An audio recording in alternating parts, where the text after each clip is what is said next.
ঘরে ঢুকে হামলা করছে আর আজ একই রকম ভাবে ছোটে নবাবের উপরেও হামলা হয়েছে। ঠিকই ধরেছেন সাইফ আলী খান অভিনেতা রক্তাক্ত, এই মুহূর্তে তিনি হাসপাতালে চিকিৎসাধীন। কিন্তু আহত অভিনেতাকে কিভাবে হাসপাতালে নিয়ে যাওয়া হলো জানেন? অবাক হবেন, দেখুন প্রতিবেদন।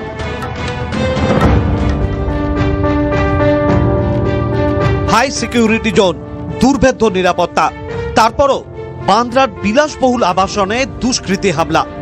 রক্তাক্ত হয়ে মুম্বাইয়ের লীলাবতী হাসপাতালে চিকিৎসাধীন সাইফ আলী খান, বলিউডের ছোটে নবাব।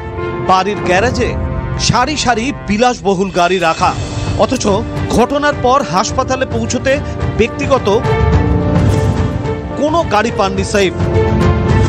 অটোতে হাসপাতালে পৌঁছন রক্তাক্ত নবাব। পুলিশ সূত্রে খবর, সাইফকে 6 বার কোপ মারে দুষ্কৃতী। হামলার পর লুটিয়ে পড়েন অভিনেতা। রক্তে তখন ভেসে যাচ্ছে চারপাশ। হাসপাতালে নিয়ে যেতে না পারলে ঘনিয়ে আসতে পারে ভয়ঙ্কর বিপদ।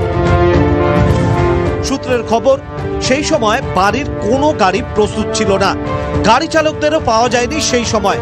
বাড়ি থেকে লীলাবতী হাসপাতালের দূরত্ব 2 কিলোমিটার, তাই সময় ক্রমশ নষ্ট হচ্ছিল।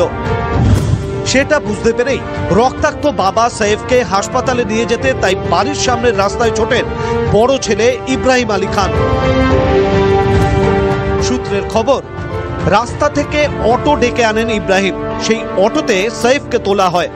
অটোতে করে লীলাবতী হাসপাতালে পৌঁছন সাইফ আলী খান। বলিউডের প্রথম সারির অভিনেতা সাইফের গাড়ির শখ সবারই জানা। বাড়ির গ্যারেজে দাঁড়িয়ে থাকে Range Rover, Mercedes, Audi, Land Rover, Ford, Mustang, জিটির মতো বহুমূল্য গাড়ি। সূত্রের খবর, তারপরও দরকারের সময় কোনো গাড়ি নাকি মেলেনি। সোশ্যাল মিডিয়ায় একটি ভিডিও ভাইরাল হয়েছে।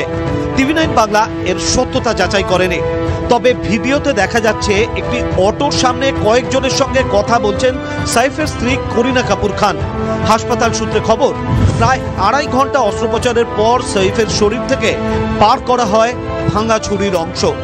বিপদ কাটলেও পর্যবেক্ষণের জন্য মেগাস্টারকে ICUতে রাখা হয়েছে। আততায়ীর খোঁজে চলছে তদন্ত। TV9 বাংলা। সেক্সটর্শন থেকে ডিজিটাল অ্যারেস্ট, প্রতিদিনই আমাদের আশেপাশে বহু মানুষকে সর্বশান্ত করতে ওত পেতে বসে থাকে সাইবার জালিয়াতরা। তাদের হাতে নতুন অস্ত্র AI।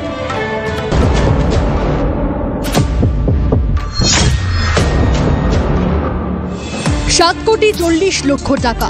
ফ্রান্সের এক মহিলাকে প্রতারণা জালে জড়িয়ে লুটে নেওয়া হয়েছে এই বিশাল অঙ্কের টাকা।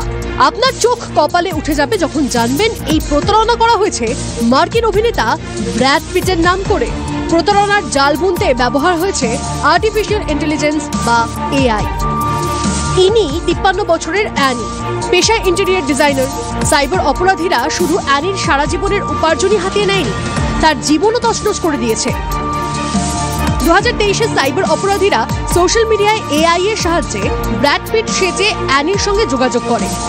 AI এর মাধ্যমে অপরাধীরা অ্যানির কাছে ব্র্যাড পিটের ছবি পাঠাতে শুরু করে। প্রতারকরা ব্র্যাড পিট হওয়ার ভান করেই অ্যানির সঙ্গে সম্পর্ক তৈরি করে ফেলে।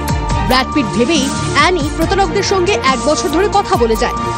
এরপর 2024-এ যা ঘটে তাতে অ্যানির পুরো জীবনটাই তছনছ হয়ে যায়। 2024-এ প্রতারকেরা ব্র্যাড পিটের মা সেজে অ্যানির সঙ্গে যোগাযোগ করে। তারা অ্যানিকে ব্র্যাড পিটের এই ছবিটা পাঠায়, যেখানে দেখা যায় ব্র্যাড পিট হাসপাতালের বিছানায় শুয়ে।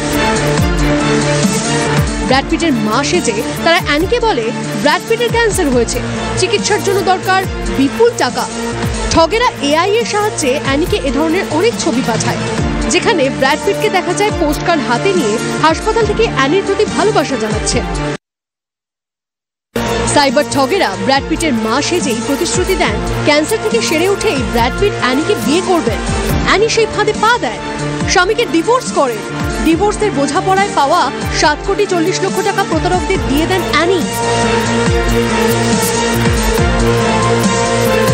অ্যানির মেয়ে কিন্তু ব্যাপারটা আঁচ করেছিলেন, মাকে বোঝানোরও চেষ্টা করেছিলেন এটা সাইবার প্রতারণা, কিন্তু মেয়ের কথা কানেই তোলেননি অ্যানি। কিছুদিন পর মেয়ের সেই আশঙ্কাই সত্যি প্রমাণ হলো। ততদিনে অ্যানির সর্বস্ব লুটে নিয়েছে প্রতারকেরা। অ্যানির জীবন তছনছ হয়ে গিয়েছে। এরপর 3 বার আত্মহত্যার চেষ্টাও করেন অ্যানি। বর্তমানে তিনি গুরুতর অসুস্থ। তবে ক্রাউড ফান্ডিং এর সাহায্যে সাইবার অপরাধীদের বিরুদ্ধে আইনি লড়াই চালিয়ে যাচ্ছেন।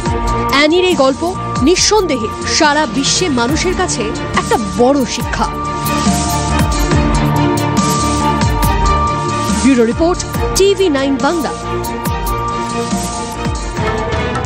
আচ্ছা, কানে ফোন দিয়ে কি কখনো রাস্তা পার হয়েছেন? যদি এই অভ্যেস থেকে থাকে তাহলে সাবধান হয়ে যান। জরিমানা তো হবে, সেই সঙ্গে চত্থাপ্পড়ও খেতে হতে পারে। না, আমি বলছি না, ভিডিও বলছে। দেখুন প্রতিবেদন।